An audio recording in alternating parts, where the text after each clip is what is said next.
Good afternoon, and thank you so much for joining us for Thursdays with AARP Wisconsin. I am Amber Miller, your host for the show, and welcome to our first show of the year. So hopefully you had a nice and safe, Happy New Year. So before we get started with our guest today, please note this is a pre-recorded show, but if you have questions, we still encourage you to post them below on facebook.com or YouTube page, and we will make sure to respond to them. So because it is a new year, you might be looking for some online and virtual events to attend. So please make sure to head over to the AARP Wisconsin page, which is below. You'll see all upcoming events, information about COVID vaccination, and other valuable information to get you started for the year. Also, please make sure, I talk about it in every show, to connect with the Community Connections page. If you recall, you can find information on how to volunteer within your local community, but also information about the AARP Friendly Voice. And once again, this is no cost. And you could be any age. You do not need to be an AARP member, but you could put a request in for one of our trained volunteers to give you a call. It could be weekly, daily, monthly, just to see how you're doing, because we know during these times, just hearing a friendly voice on the other end is terrific. So if you recall last year, we launched a mini grant program called Small Dollar Big Impact. And this ideally was to help organizations with maybe a smaller project, but they just needed some money. So we did small grants up to $1,000. We awarded, I believe, 12 of them. And today we're really excited to have two of our grantee winners. So today they're going to introduce themselves a little bit, but I would like to say welcome to Germaine Ross and also Liz Brodek. Thank you, ladies, so much for joining us, and Happy New Year. Happy New Year. Happy New Year. Thank you so much.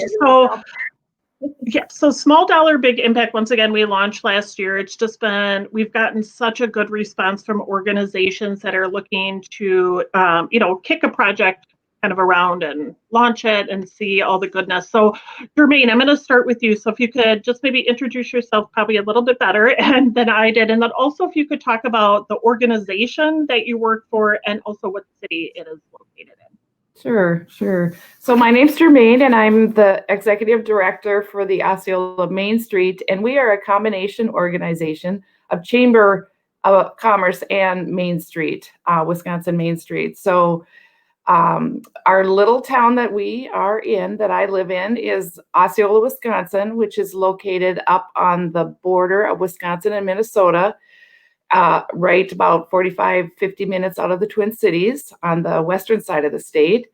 And our number of people that live in the little village, 2,800. It's a beautiful little town. If you've ever been up in this area, we love it. It's got a waterfalls right on Main Street, right down in a gorge. We've got all kinds of hiking trails, natural areas to visit, and the downtown historic area is just lovely. We've just had so many, honestly, new businesses opening within the last year. So we're really excited about this project that we were able to launch this year. Great. Thank you so much, Germaine. And Liz, same question to you. If you could tell us who you are, organization, and where it is located. Sure. So my name is Liz Brodek. I am the executive director of both the East Side and Downer Avenue Business Improvement Districts, both in Milwaukee. Today we're going to be talking about the East Side project of the East Side bid. The East Side bid was formed in 1997 and encompasses just over 100 businesses and approximately 20 blocks of Milwaukee's quirky, historic East Side neighborhood. We're very much an entertaining, drinking, and dining district. Very light office use, but really heavy residential population. It's actually the most densely populated area of the state. And we have a wide variety of ages, incomes, and life stages that we represent in the area and accommodate through all of our different projects and programs. Great, thank you so much, Liz. So Germaine, once again, our viewers might have not heard about the Small Dollar Big Impact that we launched last year, but if you could tell us just a little bit about the project that you applied for this grant. And then I know we have some visuals too that we'll be showing in the show. So we, as an organization, applied for the grant, and it is called the Picnics to Go program. So had a 3-part component, and one of them was to identify all the different picnic areas in Osceola and to gather tables in areas so that people could eat outdoors. And that was the first part. Then we created the pic. Should I go? I'm going to go right into. Yeah. Then we created these little picnics to go packets, and they included a little tablecloth, a little hand sanitizer, the actual picnics to go map that Darren can pull up, and then also our trail guide. Oops, we're like that. So each restaurant had a big supply of these, and when people would order to go or take out, they got that little packet in their takeout. And then with that picnics to go map, they'd find places to picnic. Now we have the big parks in town, like everyone, but it was really fun to be able to show and find new little places to go. And and then we also had the promotions, which was social media, website. And then we originally had planned to do a major picnic in the park, but then the village had to shut down. So we ended up shifting gears, like many of us did throughout the year, and had a picnic photo contest. So this is one of our winners here. She was kind of like, where's Waldo today? Went around all around town, found little odd places to have picnics, and it was really fun. Great. And if you're just joining us right now, please note this is a pre-recorded show, but we are talking to 2 of our small dollar big impact grantee winners of 2020, talking about how the small grant helped them with the projects that they applied for. So Germaine, I love the idea of picnics on the go, of course, during COVID, because people are still looking to get outside, but a fun way to do it. So how did the AARP Small Dollar Big Impact Grant help you with this project? So honestly, it helped bring some concepts together. And what happened was it came at such a good timing. The community, was at that early stages, was at that kind of shock stage and just really chaotic and not knowing what was going on. So it kind of brought the community together in a very quick way in order to look at what we can do positively, we can do when all the things were what you can't do. So this was one positive thing you could do, is go have a picnic. And not only was it go have a picnic, it was providing comfort because it's a nostalgic thing to do. Mm-hmm. And it gave comfort, I think, to people. And the whole year was about small for us. So it helped people's concept to gather in small gatherings versus these big, large gatherings that we were so used to hosting. So during these turbulent times, that comfort quotient was so important for all of us.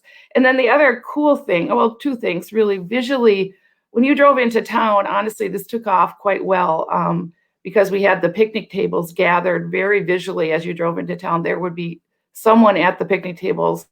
Many times they were completely full. People were throwing blankets in the grass. This happened organically every weekend. And we're a tiny town. And, Osceola benefited from Minnesota shutting down regularly.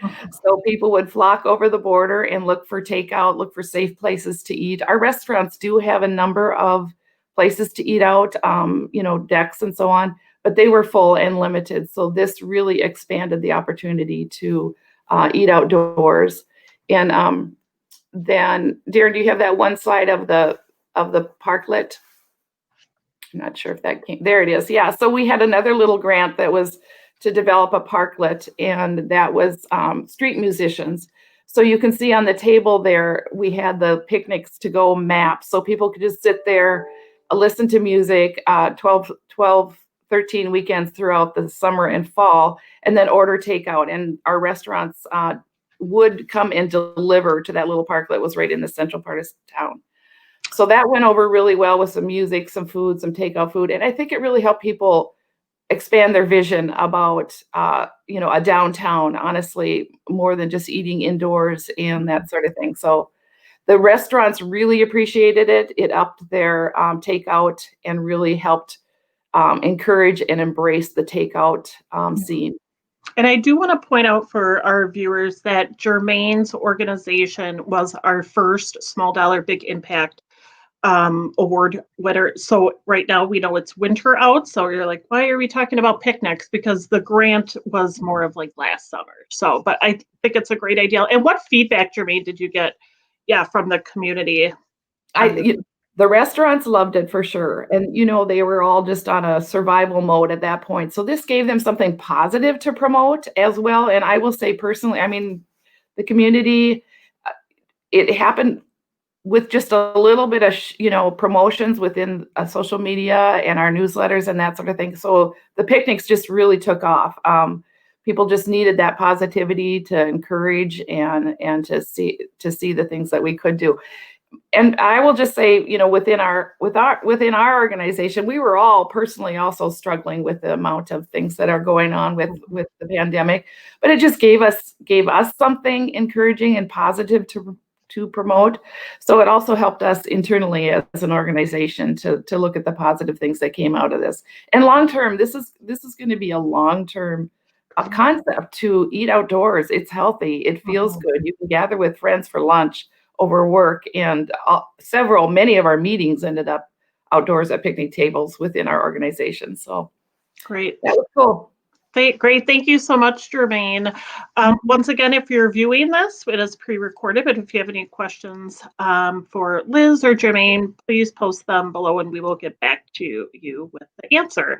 So Liz, I'm going to come back to you now. So if you could talk a little bit about the project that you applied for the Small Dollar Big Impact Grant last year. Yeah, absolutely. So the project we applied for is called the Eastside Art Lot. And the Eastside Art Lot was a brainchild of area residents who were talking about new places and different places to dine outside, very similar to Germaine, except we actually don't have any parks in the district. So at the beginning of the pandemic, there was a sudden realization that we didn't have any parks or really any public or park-like accessible space. So we, in the course of doing several other things, we're talking to different businesses and found support for something like this to be immense. So the bid wrote a grant to the AARP Small Dollar Big Impact Fund. And though we were denied in June, we did win and receive funds in July. And then it was kind of a race to get the project done from there. So the accelerated timeline was only 6 weeks, actually 2 of which I was already scheduled to be on vacation. So it was really a crunch time, but it was super fun. We worked with the city to take over an underutilized parking lot in the center of the district, which ended up being only 2 blocks or within 2 blocks of 15 different restaurants. So the city was incredibly gracious in letting us use the lot for free. They normally would charge over $1,700 a month for that. And we'd actually noticed this lot. It's very hidden away. As we were working on adding other outdoor dining space in the street, we realized that lot could provide additional outdoor capacity and seating for restaurants that could not take advantage of the street dining, like restaurants located by bus stops or where other parking considerations had prohibited that expansion into the street. So using the lot involved removing meters, moving zip cars, figuring out how we wanted to accommodate trash, toilet access, and regular sanitation. And after we received funding, we leveraged the AARP name to go find additional sponsors for the project. So we asked businesses that we knew were doing well during the pandemic to sponsor tables, and accounted for, we knew at the beginning of this project that we wouldn't be able to store the picnic tables at the end of it. So at the beginning of the project, we knew that we wanted sponsors to take these picnic tables. So we used the $1,000 to buy 10 picnic tables and then commission 10 local artists and artist teams to paint those. The sponsors, we had several wonderful sponsors step up, including Thermo Fisher Scientific, McDonald's, Beans and Barley, which is a signature restaurant here in Milwaukee, and then several private individuals, actually. So the sponsorships, each sponsorship was $500 and basically went directly to the artist or artist team. So they received a $500 stipend. And I think it's kind of important to note in the execution of this that the sponsors were not a part of the design selection, but were invited to choose the tables they wanted to take at the end of the project before the lot opened to the public. So we launched a crowdfunding campaign. This was simple but not inexpensive to finance the rest of the project costs. We ended up raising funds beyond what we needed. So we set those those extra funds aside as seed funding for other projects that we did in the lot later that year. We also provided all of the art supplies to the artists, which actually ended up being a cost savings not only to them but also to us, because then we were able to use those for other events that we hosted in the lot later that year. Like I said, it was simple but not inexpensive. So we got the $1,000 AARP Small Dollar Big Impact grant that funded the purchase of those 10 picnic tables that artists painted on. But the total price tag, including artist fees, supplies, regular sanitation, signage, and trash collection, just came to just under $7,500. But the coolest thing about this project were the unintended consequences of bringing all of these artists together in a very socially distanced way, this wide open lot, and creating a really tight-knit community there. Our jury of who selected the local artists were comprised of local business owners and residents, and we prioritized choosing female artists, artists of color, and LGBTQ+ artists. And as it turns out, it was actually the first public art project for several of our art lot artists, and we didn't even realize that to apply for many public art projects, which a lot of them wanted to do, you actually need to have already done one. So this was then their kind of entry point into being able to apply for more art projects and dream bigger and apply for more opportunities.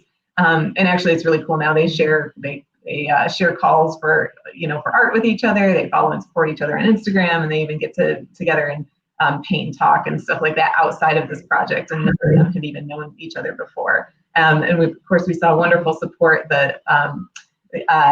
from the businesses. They all really appreciated that we had this extra space for people to come and take their takeout, drink a cup of coffee, read a book, hang out, and of course, use the lot as the takeout place it was intended to be. And Liz, do you think, it sounds like it was super successful and the tables are beautiful. Do you think this is something that you are going to do again this year in the summer? Absolutely. We actually already have support from local businesses, from DPW, our Department of Public Works. The artists we'll do a new iteration, a new call for artists, but all of them are super excited to just come back to the lot. They all, once they had painted there, were constantly coming back, taking pictures, eating takeout, just kind of painting together. So everyone's really excited to bring it back this year. And Liz, I'm glad that you mentioned two things. One is that you did apply once, and you unfortunately didn't get it, but you applied again. So we always encourage, if you weren't selected by our judges for the grant, we always encourage you to reapply. I have told people just keep reapplying.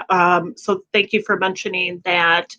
And the second thing I can't remember, but I want to say that the tables are really beautiful, and activating a space that is traditionally not used, I think, was a really great concept. And I'm excited that you're going to be bringing it back this summer. Yeah, thanks. Us too. We had worked with UWM class with University of Wisconsin Milwaukee to basically conduct interviews with people who used the lot. And they got 85 of I think it was like 130 names. They got 85 respondents, and over 90% of them said that they never wanted to see the lot be a parking lot again, that they wanted this use to continue.